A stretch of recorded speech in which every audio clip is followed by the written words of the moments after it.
दोस्तों, क्या आपका पाला कभी ऐसे उस्ताद के साथ पढ़ा हो जो इतनी ज़बरदस्त तजवीज़ और इतनी सख्त मखारिज के साथ पढ़ाता हो?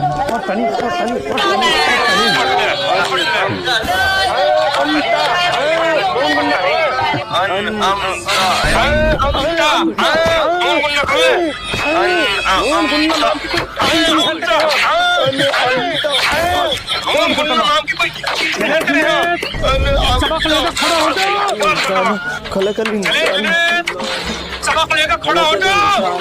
बड़ा खौफ, बड़ा खौफ, बड़ा खौफ, बड़ा खौफ, बड़ा खौफ, बड़ा खौफ, निकल, बड़ा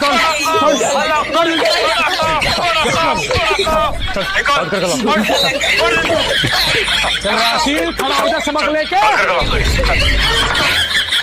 राशिद खड़ा हो जा सबक लेके। सबक कौन सा तेरा? सबक कौन सा तेरा?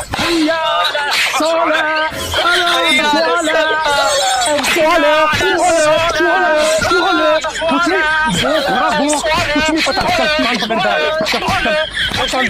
कान पकड़।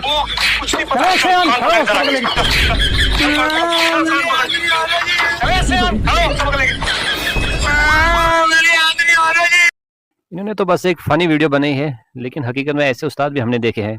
ऐसे उस्तादों से हमारी गुजारिश है, इतनी सख्ती ना कीजिए, उससे फ़ायदे की जगह नुकसान होगा। इसलिए कृपया करें, प्यार मोहब्बत से अपने शागिर्दों को पढ़ाइए।